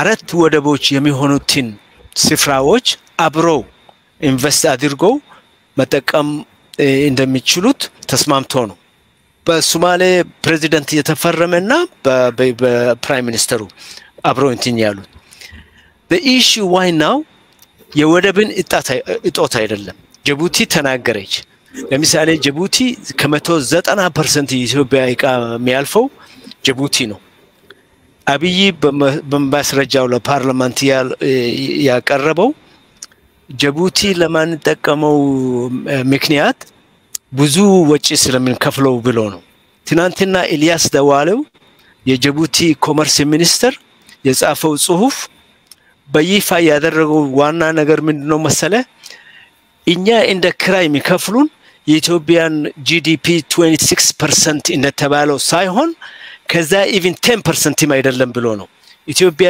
most of it ምታከናው ነው ይሄንን ትልቁ ገንዘብ በክራይ ሳይሆን ትራንስፖርትና በኢትዮጵያ ውስጥ የሚሰሩት ኮሚሽኖች ትራንስፖርቴሽን ኮሚሽኖች all those corrupt when they can get for free finally በነፃ ማግኘት ከቻሉ free access ብለን ቅድም ካወራን ለምንስ ይከፍላሉ ነው is it fair በነፃ ማግኘት ከቻሉ well why would they get it would they have to go through the international procedure ዓለም ህግ አስቀምጧል ያንድን ሰው ቤት ማከራየት ከፈለክ በጥሩ አከራይተ ክራዩን ከፍለ ክራዩ ከፍካለ negotiate ማድረግ ነው this is not a jungle እና እሱን ስላልቻለ I mean በነ EPRDF ጊዜ and I'm not a fan of EPRDF የኢትዮጵያ ኢኮኖሚ አንዳንድ ጊዜ በ10 እጅ እጥፍ ያደገ ነበር ክራይ የከፈሉ ሌላ ወደብ እየተጠቀሙ አሁን ለምንድነው ይሄ ነገር ጥያቄ የሆነው? I don't think የወደብ ጥያቄ አይደለም። now implications ምን ይሆናል? ምናልባት ሰዓት እኔ እንደዚህ እንትን ምለው ይጠር ሰዓት የለኝም ስላልከኝ ነው። implication ምንድነው? በዛው ሪጂናል implication ምንድነው? ስለጀመረው implication እንዳልኩት I think politically already በህሊናው በጭንቅላት level Abiy has destabilized the Horn of Africa. እንዳለው እንደ ጥይት ሳይከፍት destabilize አድርጓል። ሶስቱ አገሮች ጅቡቲ፣ ኤርትሪያ፣ ሶማሊያ በአስቸኳይ ሶስቱም መልስ ሰጥቷል። actually የሁለቱም አገር ካለ ኤርትሪያ በስተቀር የጅቡቲና የሶማሊያ ከፍተኛ ሚኒስትሮች አነጋገርኩት ትናንትና በይፋ very angry so prime minister ያደረገው ጦርነት አላወጀም እንጂ ያደረገውና የወሰደው ሜጀር በጣም አደገኛ ነው። እሱን አንደኛ ነው። ምናልባት ይሄ ነገር በደንብ ካልተያዘ በኢትዮጵያና በኤርትሪያ መካከል ጦርነት ሊያስነሳ ይችላል። ጦርነት ካስነሳም ደግሞ ፕሬዚደንት ኢሳያስ በጣም ስኪልፉል በመሆኑ መጠን የአማራ ንቅናቄ ከዚህ ሊያልፍ ይችላል አሁን ካለበት and I really think that የአማራው ሊደር በአሁኑ ጊዜ በጣም ኮንሺየስ ሆኖ ለምን ብትል የአብይን ጫወታ አልተጫወቱም። I think they are sophisticated enough የአማራው ልሂቃን at least opposition ከጦርነት የበለጠ they are investing in the goodwill of the region. ወደ last 40 አመት አሁን ያሳለፍነው ቀስ በቀስ goodwill ይፈጠር ነበር በሀገሮቹ መካከል በህዝቦቹ መካከል እና የአማራው ልሂቃን ምንም እንኳን ጦርነት ቢያካሄዱ they are more trusty አሁን የሚያምኑት ከጦርነት የበለጠ ከኤርትሪያ ጋር ከመፋጫት I think they believe in goodwill with Somalia ከጅቡቲም ጋር ከኤርትሪያም ጋር አሁን ባለንበት አኳኋን Abiy is the biggest loser politically intellectually legally እኔ እንደሚመስለኝ ጦርነትም ካልገባም ሪጅኑ ጦርነት ወደ ጦርነትም ካልሄደ Abiy has lost the ስለዚህ ይሄ የምታየው ቴምፕቴሽኑ የጦርነት ምልክትና ዝግጅት ነው ባጭሩ ምልክቶች አሉ ነው። ጥሩ ሰዓት ካለ ሚስተር ፈይሰል let me anytime ጻፍልኝ ሰዓት ካለ ለማጠቃለያ ወደ አንተ መለሳለሁ at any time ጻፍልኝ አንዱ ዓለም ብሪፍሊ ለምን አሁን ዋይ ናው ይሄንን ማነሳበት ምክንያት አለ ትልቁ ሰሞኑ ሲነሳ የነበረም አንተም ያለበት ነገር እንዴት አሁን አጀንዳ ይሆናል በአገር ቤት ከፍተኛ ችግር ይያለ ዘርፈ ብዙና መጠነ ሰፊ ክራይሲስ ወይም ቀውስ ባለበት የራስን ቤት ሳያጸዳ እንዴት ነው ስለ ወደብ ስለ ባህር በርና የመሳሰሉት ነገሮችን አጀንዳ አድርጎ የሚያመጣው ዋይ ናው የሚል ስላለ ነው አንተ ደግሞ መሆንም አለበት የሚል ሐሳብ ስላለ ብሪፍሊ አስቀምጥልንና ምናልባት የቀረ የህግ ነገር ካለ በኋላ እንመለስበታለን አያይዝ እሺ አመሰግናለሁ እንግዲህ ዋይ ናው ለሚለው ለምን አሁን የሚለው ጥያቄ የኔ አመለካከት ምንድነው ሲጀምር የአሁን ጥያቄ አይደለም ይሄ ጥያቄ for the last ይሄ ጉዳይ ከ31 አመት በላይ የህዝብ ጥያቄ ነው መንግስት የህዝብ ጥያቄን ወደፊት የሚያመጣ እንጂ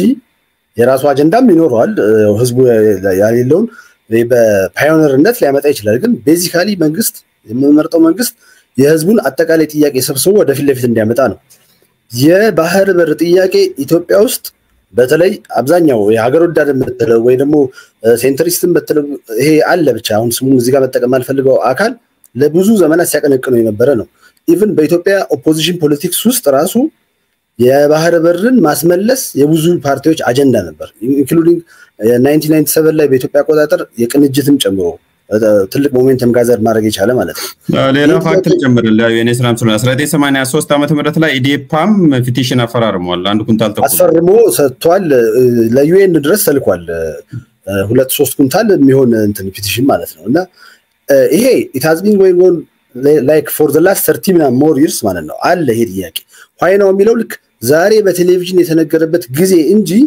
በትክክለኛው የህዝብ ስሜት ነበር ለሁሉ ጊዜም ነበር ይሄ አሁን ሁለት ነገር ነው ዋይ ነው ተከተላል አቋርጣለሁ አንድ ፕራዮሪቲ ጉዳይም ነገርም ነው አሁን የራሳችን ቤት ውስጥ ከዚህ የባሱ ብዙ ችግሮች የሉም ወይ ሁለት ነገር ነው ወደሱ ልመጣ ነው ይሄ የህዝብ ጥያቄ ነው ሁሉ ጊዜም ያለ ነው የሚለው ከተስማማን ዘንዳ ከዚህ ቀደም በጣም ብዙ ኦፖዚሽን ውስጥ ያሉ ሰዎችን ሲሉ የነበረው ሪስፖንሲብል ገቨርንመንት ለህዝቡ የሚያስብ ገቨርንመንት ሲመጣ ኤኒ ታይም የኢትዮጵያን የተዳፈነ የባህር በር ጥያቄ እንደሚያነሳ ሳይታለም የተፈታ ነበር በፊትም ይሄ ጥያቄ እድሉን ብቻ ሲጠብቅ የነበረ ጥያቄ ነው ስለዚህ አሁን ይሄን ከሶማሊያም ያምጣው ከኬንያም ከሱዳንም ያምጣው ከኤርትራ ይሄ ጥያቄ የህዝብ ጥያቄ ነው ፍላጎቱ አለ ፍላጎቱ ይሳካል አይሳካም አንድ ነገር ነው ግን የህዝብ ጥያቄ ነው ወደ ፊት ለፊት የመጣው እንጂ አዲስ አጀንዳ አዲስ ያልነበረ ድንገት ብዳ አይደለም ሁለተኛው ነገር አሁን ኤግዛክትሊ የህዝብ ጥያቄ ከሆነ በደንብ እንድትሄድበት የህዝብ ጥያቄ ከሆነ እንደ ታቡ የሚታያል ለምን አለ ታዲያ የህዝብ ጥያቄ ከሆነ ታቡ ይሆን ነበር ያው አም ቢንግ ላይክ እንደ ዴቪልስ አድቮኬት ይሆንኩ እንደለው ገብቶኛል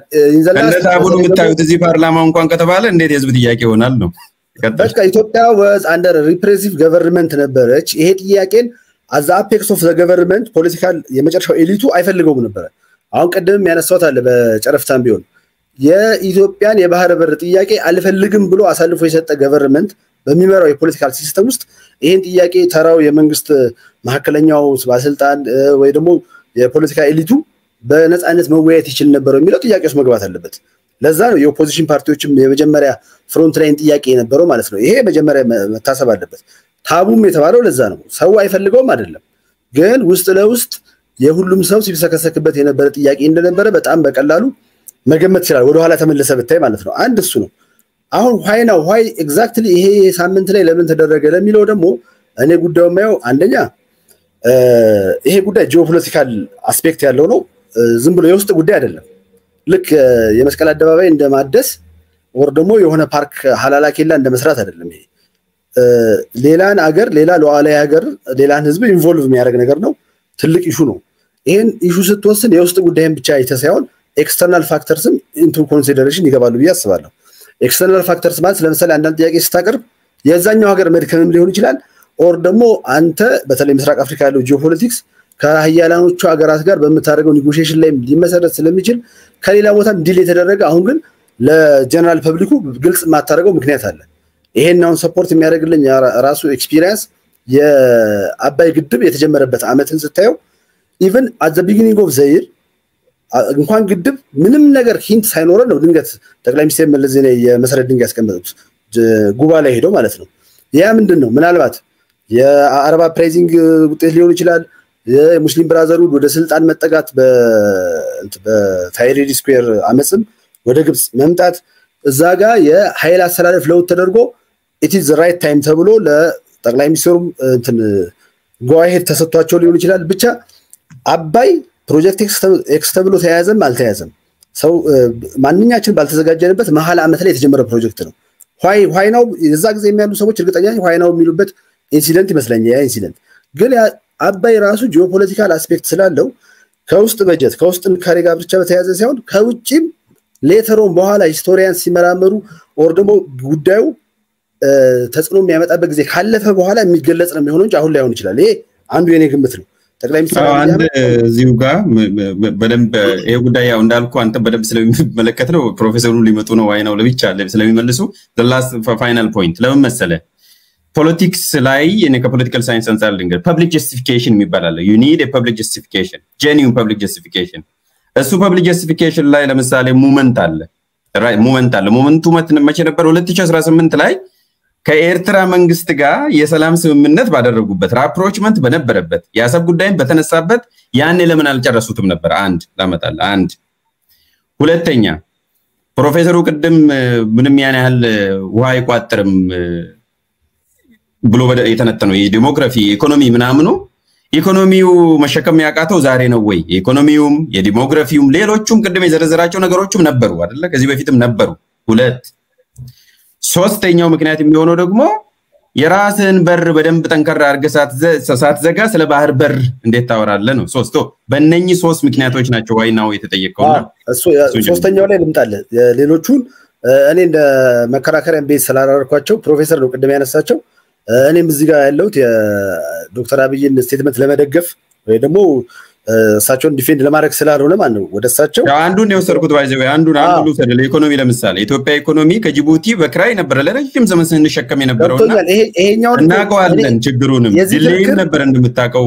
ፖርት ላይ የቆየብን ስንት ጊዜ ስንሰቃይ ነበርና እሷን ብቻ እንድታየው ነው አዎ ግን ይሄ እኮ ማለት አሁን አምኖት ፓርት ኦፍ ዛት አርጊውመንት የሳቸው ያቀረቡት አርጊውመንት ሁሉ ትክክል ነው አላልኩም ሲጀምር እኔ አጠቃላይ የሚመስለኝን ኤክስተርናል ፋክተርስ ኢንተርናል ፋክተርስን ተመርኩዘው ጠቅላይ ሚኒስትሩ ምናልባት ኤክስፕሌን ሊያደርጉበት መንገድ አሳማኝ ላይሆን እንኳን ቢችል የራሳቸው አሳማኝ ኢንተርናል ጉዳይ ሊኖራቸው ይችላል አንድ ግምቴ ነው ሁለተኛው ቀደም አሁን አንተ ያነሳው ሌጂቲሜት ሁላችንም የምንጋራው አንድ ጥያቄ አለ ያም ጥያቄ ምንድነው የኢንተርናል ፒስ እና የፖለቲካው እንደዚህ በተበወዘበት ሰዓት ነው ይሄ መደረግ ያለበት ለሚለው የኔ ሐሳብ ምንድነው እንደውም ይሄን ችግር በመጣበት ሰዓት ይሄን ማድረግም ጀስቲፋያብል ሊሆን ይችላል ለምን ላይክ ዊንድ ሚል ፕሮጀክት አንድ ላይ በጋራ የምናረጋው ጉዳይ መሆኑ ባይሰልፍ ወደ ጋራ ያመጣናል ለምሳሌ አባይ ከሃይድሮ ኤሌክትሪክ ፓወር ምንጭነቱ ባሻገር ኢትዮጵያን በጋራ የሚያደርጉት ይሄ ለኔሽን ቢልዲንግም የሚጠቅም እኛ ኢትዮጵያን ብለው የሰሩት አንድ ጉዳይ የሚታይ የሚዳሰስ ጉዳይ ነው ላይክ በአድዋ ጦርነት አብሮ እንደመዝመት ኦር ደግሞ የሆነ በጋራ የምታረገው አንድ ጉዳይ እንደውም ኮንሰንሰስ በጠፋ ጊዜ ስታረገው ሊመልስ ይችላል ዘ ሪሰንት ኤግዛምፕል የእስራኤልን ብታይ እስራኤል ሐማስ ካጠቃት በኋላ የዋር ታይም ገቨርንመንት ፈጥረው ሰማው ትንሽ ኮንሰንሰስ ለመመለስ ተሞክሯል ምክንያቱም ከዛ ከአታኩ በፊት በጣም ዲቫይድድ ነበር የእስራኤል ገቨርንመንት ስለዚህ እንትሩን ፕሩቭ እያረክ እኮ ነው እኔ ቴምፕት እያረገኝ ነው አቆማለሁ ዳይቨርሽነሪ ቲዮሪን ፕሩቭ እያረክልን እኮ አቴንሽን ዳይቨርት ለማድረግ there is a diversionary theory of war ኖ ዳይቨርት ገብቶኛል ግን አንድ የሚያረግ ጉዳይ ሲጠፋ ስለዚህ አንድ እንዲያረግ አድርገ ፕሮጀክት አምጥተ አቴንሽኑን ጀምረ በጦርነትና በብሔራዊ ስሜት እንዲሰባሰቡ ማድረግ ነው ግን ዳይቨርሽነሪ ቲዮሪ ስትለው ኮይስ ላይክ ኔጌቲቭ ኮኖቴሽን የሚኖረው ለምን ዳይቨርሽን ከተጀመረ አጀንዳ ማስቀየስ እነሱ ሌጂቲሜት አይደለም አንተ ፖዚቲቭ ነው ያየው ግን እነሱ ሌጂቲሜት አይደለም ወይ እነሱም እንደዛ ያቺ ነው ፕሪሚሲስ ተመሳሳይ ነው ፕሪሚሲሱና እሱን ኩዌስችን ቢያረጉ ኖ ዘ ፕራይሚስ ዴሊበሬትሊ ይሄን ያመጡ ለዚህ ብለው እኮ አይደለም ይያልኩ ያለሁት አሁን መሆኑም ጀስቲፋያብል ነው ምክንያቱም እንደውም ህዝቡን የሚያሰባስብ አንድ አጀንዳ ተገኘ ብዬ ነው ማስበው ምክንያቱም አሁን ዲቫይድድ ሆነን ይያለ በጣም ዲሴንቲግሬት ይሆነን ይያለ አይስክንሰባሰብ ጉርታይ የምንጠብቅ ተብሎ ከመጠበቅ አሁንም ብታረገው ራሱ በዛአዘር ወይ ማለት ነው ዛአዘር ወይ እንትን ያደርግልሃል የማሰባሰቢያ አጀንዳም ይሆናል እንጂ አንድ ናሽናል ፕሮጀክት ለመስራት አንድ እስክንሆን እንጠብቅ አይባልም ናሽናል ፕሮጀክቱ ራሱ ኢትሰልፍ የአንድ ማድረጊያ አጀንዳ ይሆናል አሰባ ኦኬ ኮንክሉድ ተስላልኩ በአንድ ደቂቃ ኮንክሉድ አድርገና ወደ ፕሮፌሰር እንድንሄድ ነው እሺ እሺ ያው ቅድም ደግሞ ፕሮፌሰር እንደሚያነሱት ሐሳባለ ያው ፕሮፌሰር እንደዚህ ብለዋል የሌጋል ራይትስ ሰጥቷል ፈጥሯል በሚል አይደለም ያነሳውት ለዚህ መድረክ ማያከራክረን ነገር ምንድነው ኢትዮጵያ once in its history የፖርትና የኮስታል ላይኖቹ ባለቤት ሆና የምታቅሙኑ ከተስማማን ዘንዳ በህግም ቢሆን አንተ የአንድ ጉዳይ ባለቤት ሆንክ ያ ጉዳይ የጠፋ ሲቋረጥ የተቋረጠበት መንገድ አግባብ ካልሆነ ለምሳሌ በሽያጭ ሆነ የተቋረጠው ተመልሰ ሪክሌም ማድረግ አትችልም ሸጠዋል ማለት ነው which is ሽያጭ ራሱ ሌጋል ስለሆነ ነገር ግን ጀስቲፋይብል ባልሆነ መንገድ ከተቋረጠ በሂስትሪ አይደለም እኮ because once upon a time you were an owner of something you have the right to reclaim it ነው የኔ ሐሳብ አንድ ጊዜ በተረጋገጠ ጉዳይ እሳቸው ባሉት 50 ሚሊዮን 40 አመት ባለቤት ሆነ ምናከሆነ 1900 ላይ 1902 ላይ 1908 ላይ አጼ ሚኒሊክ ፈርሟቸዋል የሚባሉ ውሎች በሙሉ የቅኝ ግዛት ዘመን የተደረጉ ውሎች ስለሆኑ ራሱ ጣሊያንና የኢትዮጵያ መንግስት 1947 ላይ ውሎቹ ተሰርዘዋል ብለው ስለተፈራረሙ ጣሊያን በአግሬሽን ምክንያት 1935 ባደረገችው አግሬሽን ምክንያት ውሎቹ የፈረሱ በመሆኑ በተለያየ ምክንያቶች የኢትዮጵያ መንግስት ውሎቹን አልቀበላቸውም ብለው 1952 ትዕዛዝ ቁጥር 6 1952 ስላወጣ ስለተሻሩ በሙሉ ወደ ባለቤትነት የምትመለሰው ኦሪጂናሊ ግን ባለቤት ስለነበርክ ማለት ውል ሲፈርስ ወደ የቦታ ትመለሳለህ አይደል ስለዚህ ባለቤት አለን ኦሪጂናል ኦነር እና ሪክሌም ማድረግ እንችላለን ነው ኤግዛክትሊ ለበዛ ኦኬ ሶ ኢቭን እንትኑም ነው ባይ እኔ አሁን ሁለት ህግ ባለሙያ ሆነን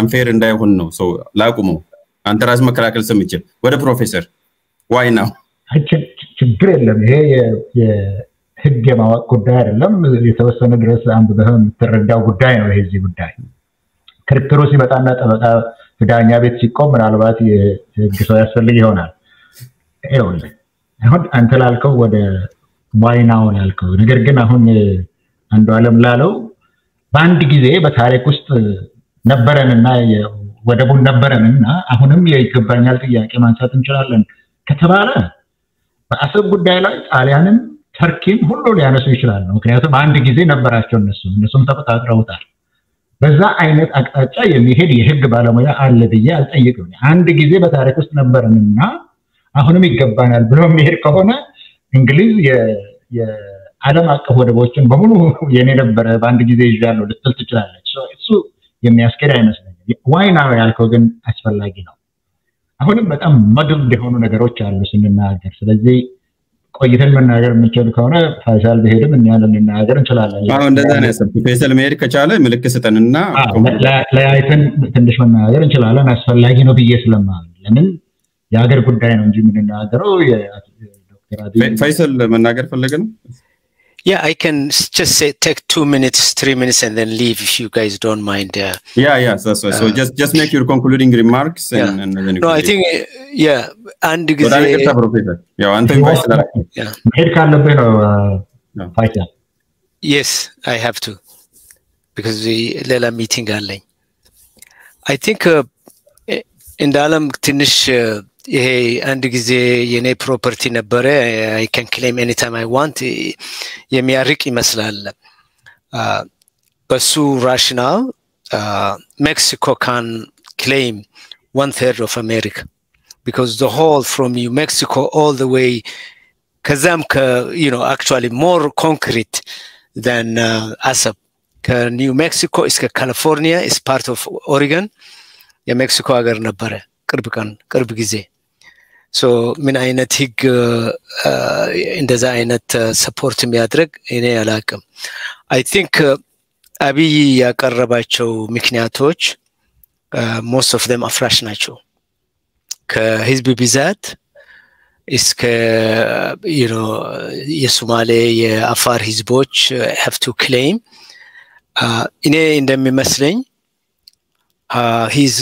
አብይ የተኙት ghost ያነሳ ነው ለምን ብትል the entire Ethiopian concept አንዳንድ school of thought አንዳንድ ግለሰቦች because እንዳለው ኢትዮጵያዊ ብዙ ነው የኢትዮጵያ ህዝብ ስትል you have to unpack that ማን ነው የኢትዮጵያ ህዝብ እንደምታውቀው ሶማሌ ሲተረት ፈሪ ሀሜቱ ሰው እንደሚያመው ያቃል what people are saying they know when I say who is Ethiopian Ethiopia ህዝብ ስትል ማን ነው actually እና የአብይን አጀንዳ ባሁን ማምጣት ሁሉ ሰፖርት ያደርጋሉ ስትል the entire Amara region ከኢትዮጵያ ናሽናሊስት ናቸው ከሚባሉት in the ancient national system they are up in arms with this guy and his program አንደኛ እነሱ እንደሚሉት የህልውና ጦርነት ውስጥ ናቸው የአማራው ህዝብ